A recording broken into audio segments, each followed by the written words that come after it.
Hello, I'm Chris Tackett, the pianist for the Unitarian Universalist Church of Tucson. Welcome to my living room. Stick around after the postlude and I'll be happy to tell you about all the music I played.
What if, just what if, we were to have a rummage sale?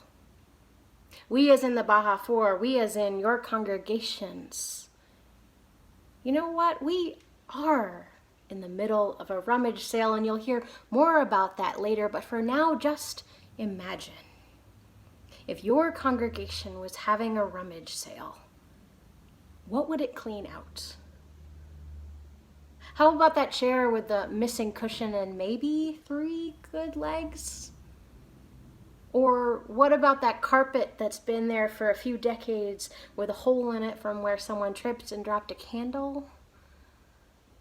What about those dusty books? Could any of us bear to part with maybe a few of them? All of this might go out to your rummage sale, or get fixed or repurposed so it could be used for another time. Now imagine if all of Unitarian Universalism had a rummage sale. What would we do with those things that we can't hold? What would we do with the committees and the agendas, the worships and the fellowships, the songs and the words, the principles and the sources, the cultures and the habits, if we did an inventory of all of this, and we were aiming for some type of rummage sale, if we followed Marie Kondo's process from the life-changing magic of tidying up, we would hold each of these metaphorical things in our hands, in our actual hands, and ask, does this spark joy? Does worship spark joy? Does social hour spark joy? Does that committee spark joy? Does our governance spark joy? Does your congregation spark joy? Does Unitarian Universalism spark joy? If something sparks joy in Marie Kondo's process, we keep it, find a place for it, label it clearly. If it does not spark joy, we release it, let it go, let it find a new home. About the releasing, Marie Kondo writes, when we really delve into the reasons for why we can't let something go, there are only two: an attachment to the past or a fear of the future. What of our past are we attached to? What of our future do we fear? How will we prepare for our future rummage sale?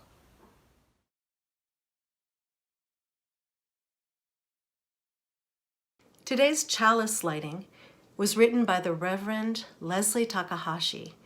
I invite you to light a chalice or candle as I light mine.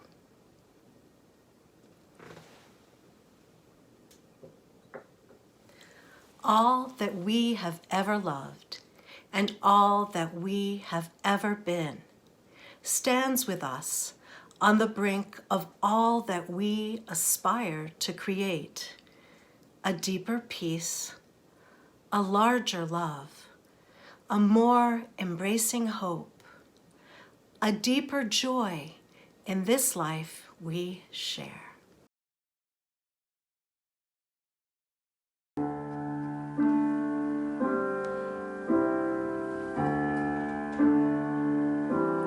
What wondrous love is this, oh my soul, oh my soul? What wondrous love is this, oh my soul? What wondrous love is this that brings my heart such bliss and takes away the pain of my soul, and takes away the pain of my soul.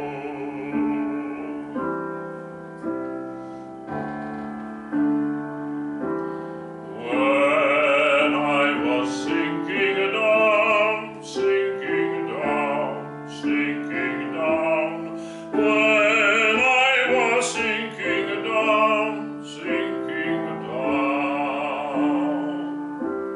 when I was sinking down beneath my sorrow's ground, friends to me gathered round, oh my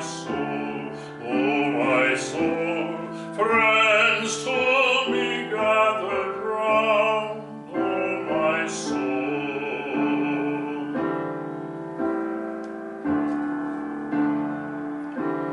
To love and to all friends I will sing, I will sing. To love and to all friends I will sing. To love and to all friends who pain and sorrows mend, with thanks unto the end I will sing, I will sing. With thanks unto the end I will sing.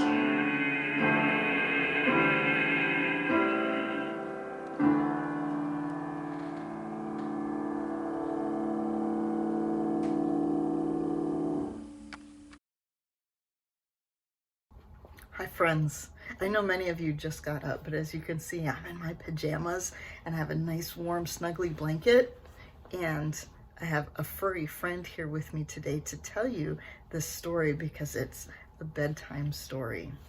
It's called A Lamp in Every Corner. It happened a long time ago in a place far, far away called Transylvania. Transylvania sounds like it's a fairy town, but it's actually a real place. And in Transylvania, in a tiny little village on the side of a mountain, was a group of people that decided they were ready to build themselves a church. Now, they did everything they needed to. They scouted around and they found the best location in the city. It was on the side of a mountain where the church could overlook the whole community, like a parent looking down on their children. So all the people of the village labored long and hard to build themselves a church. Finally, when the building of the church was done, the painting of the church could begin. The painters mixed bright colors, royal red and shimmering gold and brilliant blue, and everyone in the village, old and young, women and men, boys, girls, and everyone, came to decorate their church. They painted flowers, they painted trees, they painted designs around the windows and differing designs around the doors. And at the end of the day, when it was finished, when their church was finally done, all the people of the village stood back to admire it, and then to sing a song of happiness and praise. Their village had a church now, a church set on the hillside, looking down upon the village as a parent looks upon a sleeping child. "We will eat now," announced an elder of the village, because everyone was hungry after their long day's work. "And later tonight, we will come back to pray." So the people of the village went down the hillside to their homes and their suppers, all except for a little child named Zora and Zora's father, who stayed behind. After they had eaten, they went back inside, opening those carved wooden doors to go into the gloriously painted sanctuary inside. "Oh, look, Father," Zora cried, running from picture to picture, footsteps echoing off the stone walls. "See how pretty the church is?" Zora stopped in the center of the church and twirled slowly around. "See how grand?" "Yes, it is," said Zora's father, looking around and nodding with pride. "It is."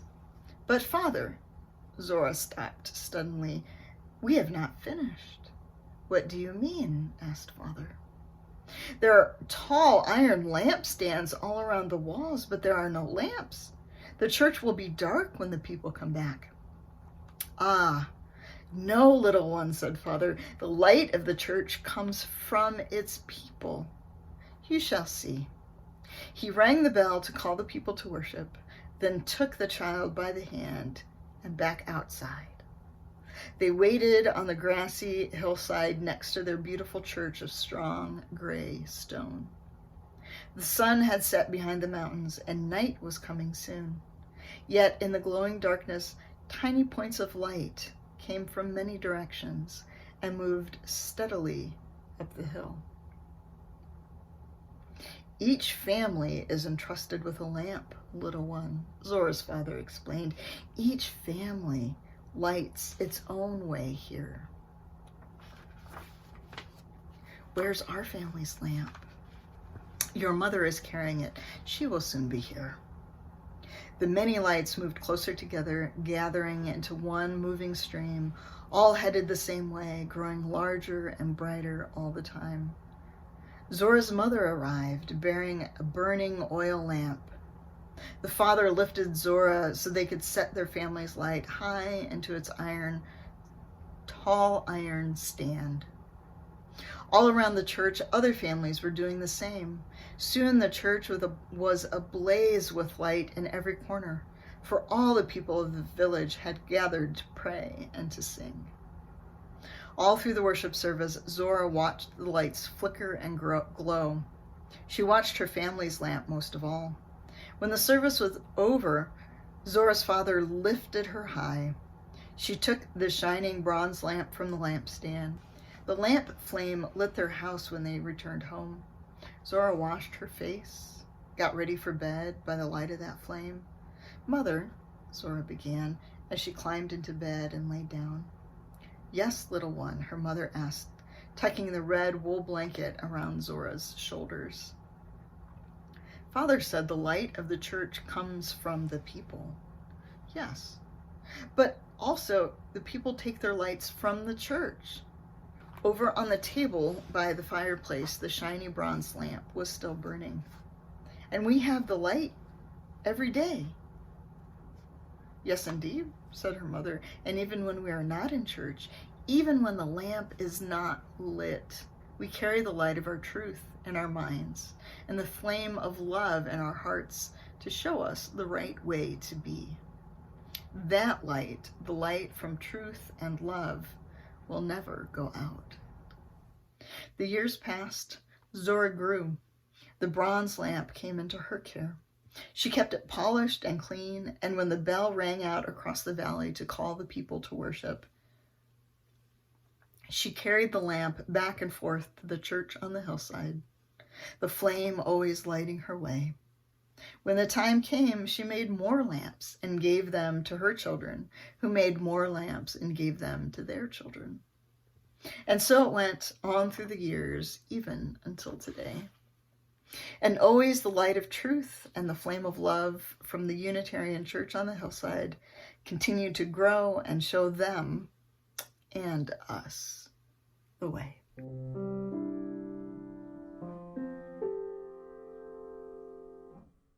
I have a confession to make. It took all of 30 minutes of one of Marie Kondo's Netflix shows for me to take my laptop, show still playing, to my bedroom and refold all of my clothing.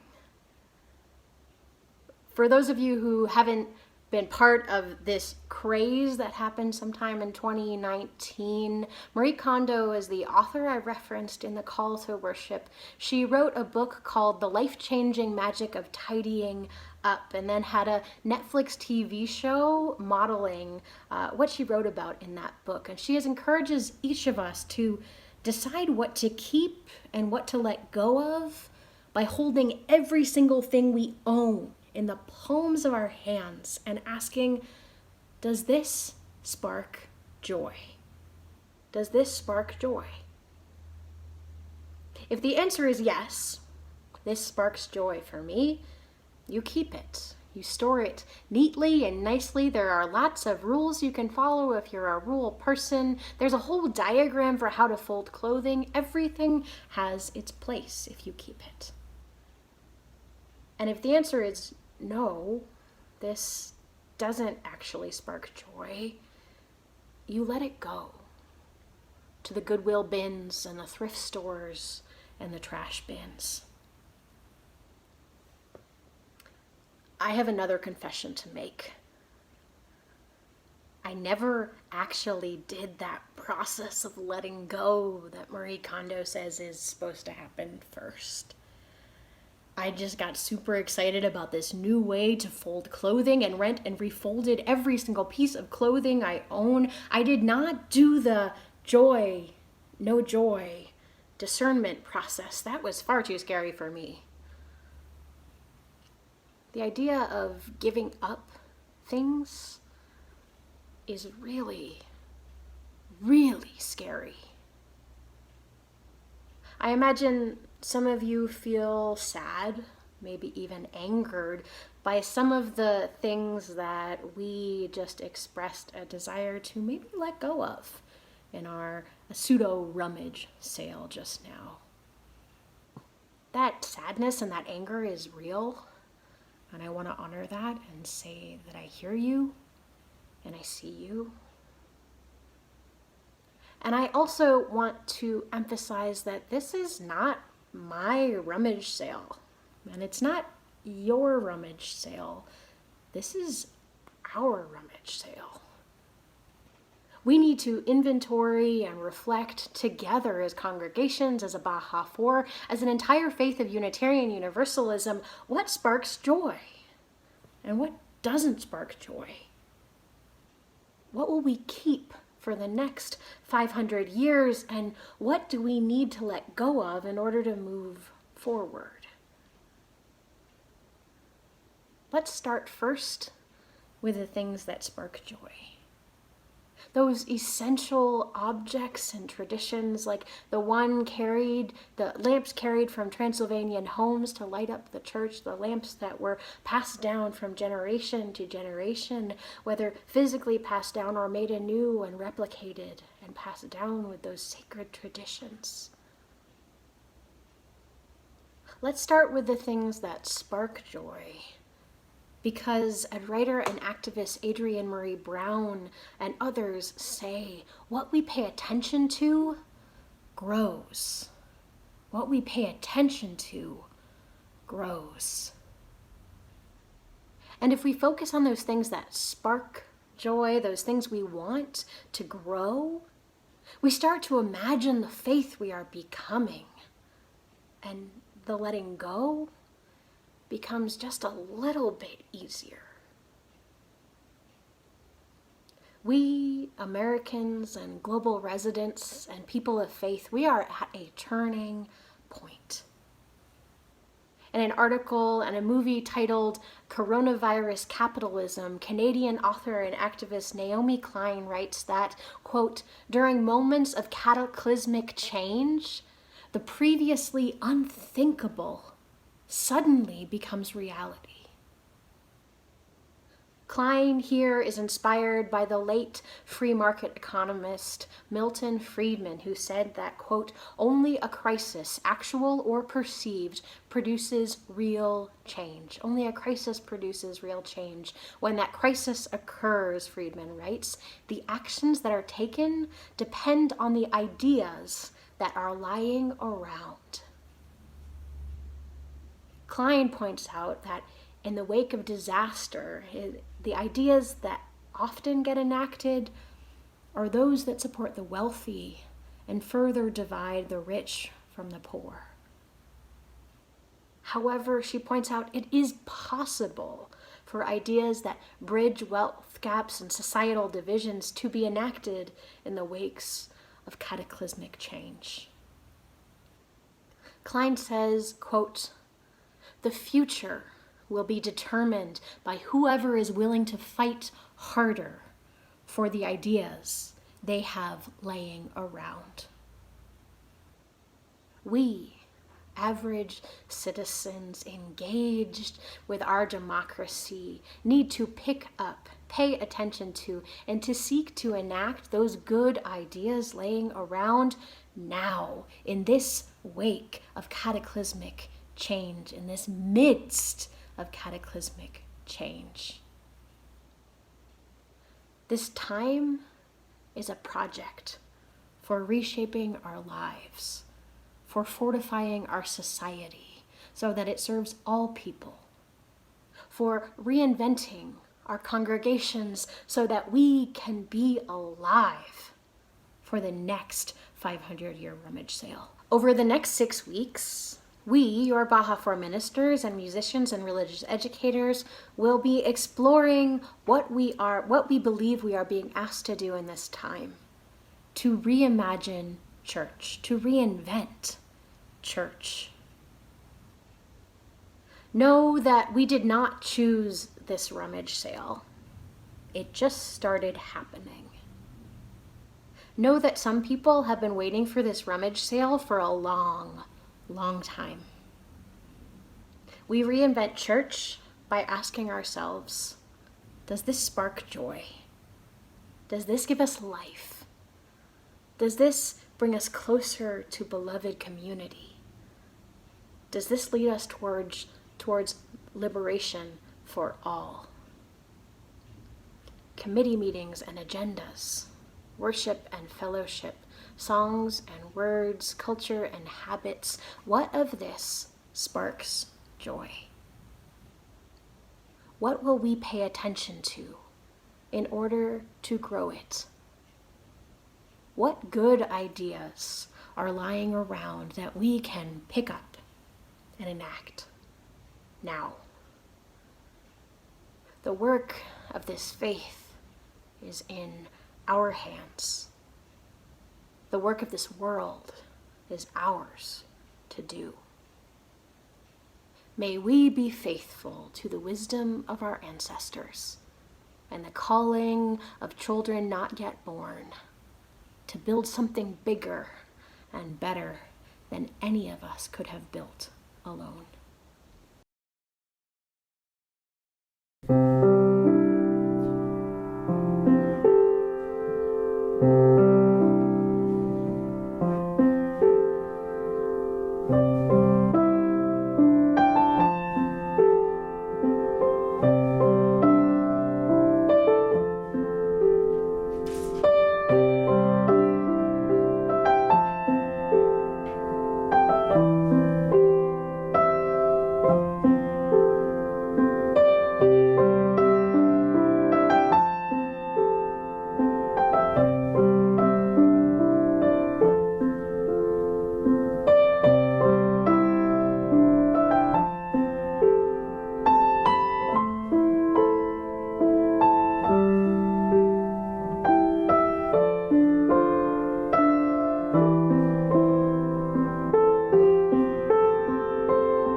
These bananas represent being perfect. Perfection in our churches does not bring me joy. I want us to let go of trying to be perfect. It happens every time we think the church is a place where if we don't do it right, then we or they must be bad. And it happens every time we refuse to show each other our bruised selves. And when we make mistakes or others make mistakes or cause harm, what do? We split. These bananas represent being related. Relatedness does bring me joy. I want us to hold on to being related. It happens every time that we know church is the place where we practice being in relationship rather than practice being perfect. And we show each other where we're bruised and our soft spots and how we're changing. And it happens every time we make a mistake or cause harm and we stick around to transform it into something sweeter, like banana bread. For my ordination, I was gifted 2 vessels of water, a mason jar of sump pump water, and a small Erlenmeyer flask with a drop of water from the Vatican and some water from a lake in New York State and some water from the church kitchen sink. The sump pump water does not bring me joy. A sump pump, for those of you who don't know, is something you use to get water out of basements when you don't want that water in your basement. And the sump pump in my internship church flooded 2 to 3 times a year after a capital campaign to try to remediate the flooding. I hope in the future we can find ways to make our buildings and the places that allow us to gather and worship more sustainable and less of a headache for all of us. The Erlenmeyer flask does bring me joy. It reminds me that some of us find holiness in formal religious traditions, and some of us find holiness in nature, and some of us find holiness in science. And we all meet and are held by the same thing, our Unitarian Universalist faith. This is a Lego figure moving. It represents active worship, which gets people engaged and ready to transform the world around them. And it brings me joy because it gives me hope for the future. This is a Lego figure frozen to a Lego pew. It represents passive worship, which only requires people to sit still. This does not bring me joy because it feels like looking backwards, not knowing where you are or where you're going. This is toilet paper. To me, it represents fear-based decision-making because in March, so many people went out to the stores and bought masses of toilet paper that some of us couldn't get the toilet paper when we needed it. It doesn't bring me joy because it reminds me of the least desirable qualities we have as human beings and of the limitations of a scarcity mindset. This is my favorite quote. I'll read it. Entspanne dich, lass das Steuer los, trudel durch die Welt, sie ist so schön. Relax, let go of the wheel. Wander through the world, it is so beautiful. And that's by Kurt Tucholsky. And this quote to me represents possibility and openness to what comes next, even when we're not sure what it is. This sits on my dresser where I see it every morning. It brings me great joy because it reminds me of a mindset of abundance. My two objects are photographs from the 1960s. The first tells a story that does not bring me joy, a story that never actually happened. It's a movie still from the 1963 film Lord of the Flies, which many of us were forced to watch in English class. At 13, I did not agree with the premise of this movie, that English boys stranded together on an island would inevitably become violent and murderous with one another. I'm so grateful that Unitarian Universalism has thrown out original sin, but unfortunately, the idea of it lies deep within the bones of our culture. At some level, the story makes sense because we wonder, could those boys have been inherently evil? The journalist Rutger Bregman did not like the story either, and he hunted for a true one. The second photograph was taken in 1968, 2 years after 6 Tongan boys were rescued from an island. And by 1968, they were working on a fishing boat. In 1965, they escaped their boarding school by borrowing a fishing boat. And because they fell asleep and didn't set a watch, the rudder and sail broke, and they ended up stranded on the island of Ata. They lived for 15 months and created order for themselves. If they fought, they separated. There was always someone on watch looking for ships and someone tending the fire. And after 15 months, they hailed an Australian fisherman who took them home and eventually hired them and brought them into his life. If my boys are forced to watch Lord of the Flies, I will talk to them about original sin, and I will offer them the story of these Tongans and how, even though human beings can be flawed and nearsighted and horribly cruel to each other, we are not inherently evil. We can change, we can grow. And with good cooperation, even teenage boys can survive. These are the bylaws of Borderlands UU. And this is our covenant. Well, of course, we all have both. Well, one represents the institution, the 501c3 not-for-profit entity, the leadership structure, the building, finances, represents our organization. And the other represents the aspirations of a congregation, our meaning, our yearning, and our purpose. And one hand then is the body, and the other hand is the soul, and they symbolize duality. Now, binary opposites are embedded in the English language, and so they underpin much of our society. We all have both, and each separately is necessary, and yet the duality has never brought me joy. Unitarian Universalists that I've witnessed today who live out our faith in this pandemic, they've shown me that living in deep relationship, the dualities come together and they become whole.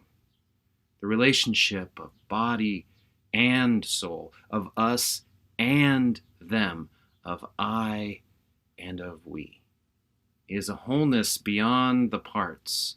We all are one. And this brings me joy.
It was the Episcopal Bishop, Mark Dwyer, who came up with a description that every 500 years, the Western Church has had such a large shift, it's as if it's had a giant rummage sale.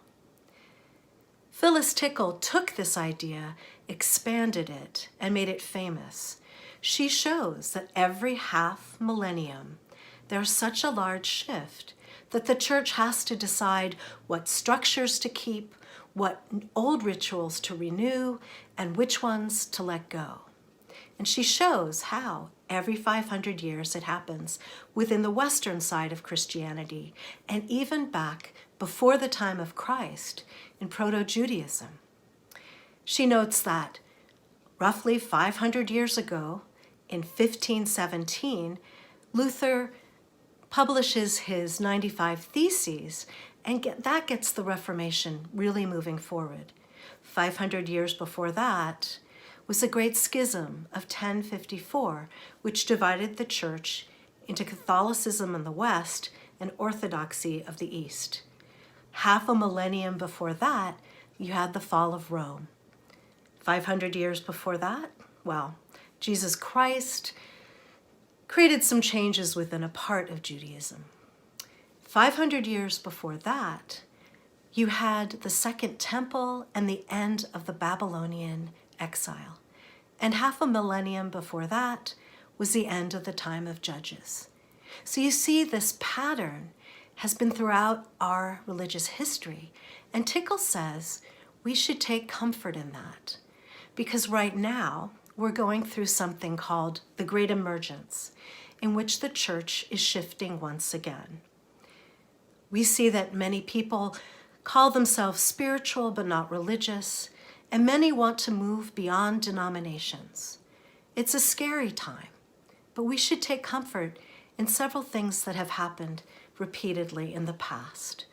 First, Tickle says that whoever starts out as a strong institution at the beginning of the time of change has to step back, but doesn't cease to exist. The Reformation may have cut down on the power of the Catholic Church, but it still exists. And a second thing happens. The new form of faith that starts to grow flourishes throughout the world. There's a great burgeoning of faith. And thirdly, it's always about a question of authority. So at the time of the Reformation, the reformers looked at what had given authority to the Catholic Church and pointed out that the Pope and Curia were corrupt. It took a while to find the new authority, but they eventually trusted in Scripture alone. For the past 150 years, we have questioned that authority because we see how human beings can take this Word of God and interpret it conveniently in ways that help differing groups. So right now, we're looking for a new authority. We're undergoing a huge shift. But every time there's a shift within the church, it happens because of a larger change within society. The Reformation happened in response to bigger trends, the rise of capitalism, the rise of nation states. And then religious institutions had to catch up and change and adapt. Right now, even before COVID, do you remember that time? Even before then, many of our institutions were in flux. Our newspapers are shutting down. Our universities and libraries and churches have been working to reinvent themselves to be relevant to this new world. So we're undergoing a change, and it's scary. But we should remember, we have done this before. We will come out the other side with new life, new energy, new vision. Courage, Courage, my friend, my friend, you do not walk alone. We will walk with you and sing your spirit home. Courage, courage, my friend, you do not walk alone. We will walk with you and sing your spirit home. Courage, my friend, you do not walk alone. We will walk with you and sing your spirit home. Courage, my friend, you do not walk alone. We will walk with you and sing your spirit home.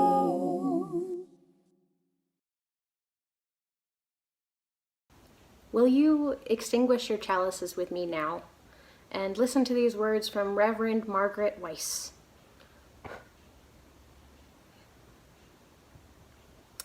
These are called, "The Church Has Left the Building." The church is not a place. It is a people. The church is not only a steeple above the tree lines and streets and cars, rather a people proclaiming to the world that we are here for the work of healing and justice. The church is not walls built stone upon stone, held together by mortar, but rather persons, linked with persons of all ages and genders and abilities, a community built on a foundation of reason and faith and love. The church is not just a set of doors open on Sunday mornings, but the commitment, day after day and moment after moment, of our hearts creaking open the doors of welcome to the possibility of new experiences and radical welcome. The church is not simply a building or a steeple or a pew. The church is the gathering together of all the people and experiences and fears and loves and hopes in our resilient hearts, gathering however we can to say to the world, welcome, come in, lay down your heartache and pick up hope and love. For the church is us, each and every one of us, together a beacon of the hope to this world that so sorely needs it. Amen. May we come to know it is so, and blessed be.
That, of course, is the old Sacred Harp tune, Holy Manna. It's in the Unitarian Hymnal number 66, When the Summer Sun is Shining. Beautiful May Day for that. The other big tune of the day was What Wondrous Love Is This, another one from the Sacred Harp tradition. Just a gorgeous tune and one of my all-time favorites. The Holy Manna arrangement is based off of an improvisation that Steve Bren and I used to do. We used to improvise organ and piano duets, oh good lord, almost 20 years ago, and that was one of our big favorites. We gave a couple concerts, we did a number of things around town, but miss him very much. Anyway, thank you so much.